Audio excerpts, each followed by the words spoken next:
सिवान के किसान नील गाय से परेशान हैं। नील गायों के झुंड खेतों में लहलहाती फसलों को रौंद रही है। सिवान के मैरवा प्रखंड में नील गाय के आतंक का जायजा लिया न्यूज़ 18 संवाददाता मृत्युंजय सिंह ने।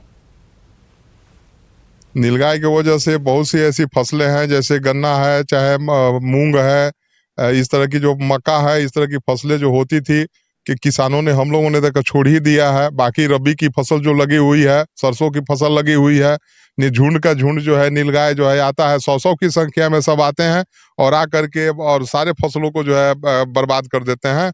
सरकार को इस पर कुछ करना चाहिए, सोचना चाहिए। नीलगाय से सिवान के किसान परेशान है। हमारे पीछे ठीक देख सकते हैं, ये नीलगायों के झुंड जो कि फसलों को बर्बाद कर रही है। आप देख सकते हैं एक्सक्लूसिव तस्वीर न्यूज़ 18 पर, जो कि ये नीलगाय है, दर्जनों नीलगाय है। आप दिखाने की कोशिश करेंगे। आप देख सकते हैं जो किसानों की मेहनत है, जो किसानों के फसल है, उसको बर्बाद कर रही है।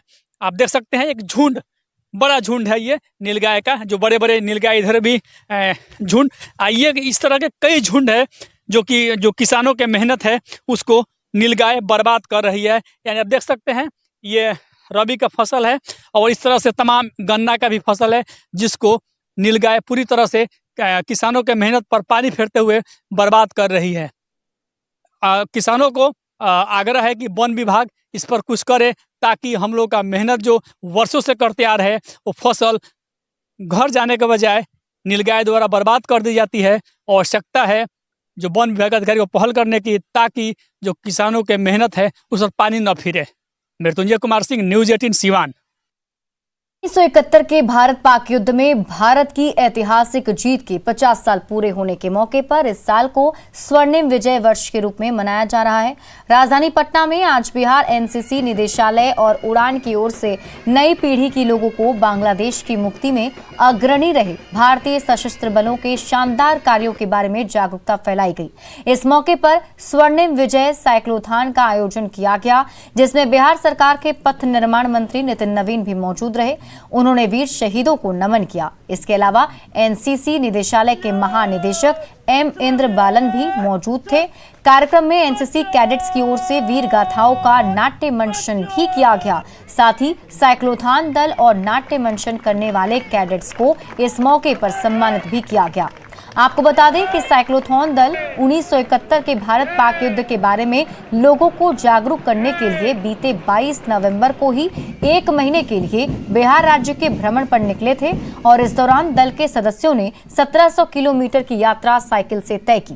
पटना में साइक्लोथॉन टीम के कैडेट से बात की हमारी संवाददाता ऋतु रोहिणी ने।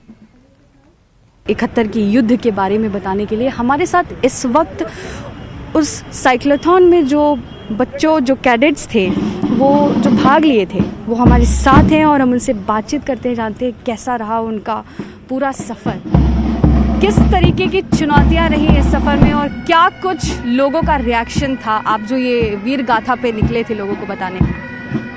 जय हिंद। ये जो एनसीसी और एनसीसी उड़ान की तरफ से स्वर्णिम विजय साइक्लोथॉन हुआ था, जो 1971 की जो लड़ाई हुई थी हिंदुस्तान और पाकिस्तान में, जिसमें हिंदुस्तान ने स्वर्णिम विजय पाई थी, उसी पे आधारित ये स्वर्णिम विजय साइक्लोथॉन का थीम रखा गया था, जिसमें हमारी गर्ल्स कैडेट और बॉयज़ कैडेट ने 1700 किलोमीटर कवर अप किया है, जिसमें हम लोग ने हर जिले में गए हैं। हर जिले में बहुत ही हमें प्यार मिला है। इतना कुछ समझे मैम, स्टार्टिंग में तो हमारे भारतीय सेना हमारे दिल में बसते हैं, लेकिन जो उनके लिए जो रिस्पेक्ट जो उतना नहीं हो पाता था, जो शहीद होते थे, उनके लिए रिस्पेक्ट हम कायम करके आए हैं। और उम्मीद हमें ये भी है कि जिन जिला में हम लोग घूमे हैं वो सभी जिला के लोग इस चीज़ से प्रभावित हुए हैं। सेनाओं का जो बलिदान किया था उसके प्रति बहुत रिस्पेक्ट सेनाओं के लिए आया है। मैम हम लोग को बहुत कुछ ऐसा सीखने को मिला, जिससे पहले हम लोगों ने बहुत संस्कृति मिली दिखने के लिए लोगों में, जैसे भाईचारा। हम लोग को ऐसे ऐसे गांव में गए जहां लोगों के बीच बहुत एकता मिली। और हम जिस गांव से या जिस जगह से हम गुजरते थे, वहां के लोगों के चेहरे पर एक अजब ही मतलब की मुस्कुराहट थी और अजब ही उत्साह था। तो हमें भी कुछ ही मतलब साइकिल चलाने के बाद कुछ थकावट महसूस नहीं होती थी।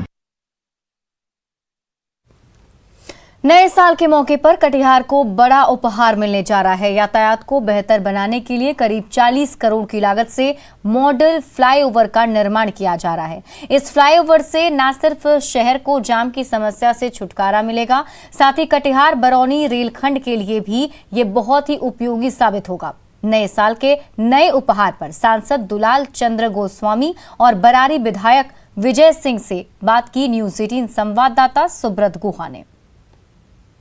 केंद्र राज्य सरकार के सहयोग से कटिहार में विकास का कायाकल्प हो रहा है। इस बीच कटिहार को एक नया तोहफा नया साल में मिलने जा रहा है। ये जो रेलवे फ्लाईओवर बन जाने से बताते चले शहर के इस पार से उस पार को जोड़ने के लिए जो जाम की समस्या है उसको बहुत हद तक निदान मिल जाएगा। हमारे साथ सांसद और विधायक जी हैं, आइए बात करते हैं। सांसद जी, कितना लागत से बने और नया साल का किस तरह का तोहफा के रूप में देख रहे हैं? ये लगभग अभी तो 42 करोड़ के लगभग है, हो सकता है थोड़ा बढ़े कॉस्ट।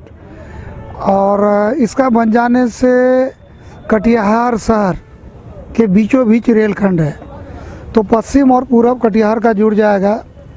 और ये एक चौड़ा है, हाई लेवल ब्रिज है, आरओबी है, तो इसका बन जाने से बहुत सुविधा होगा।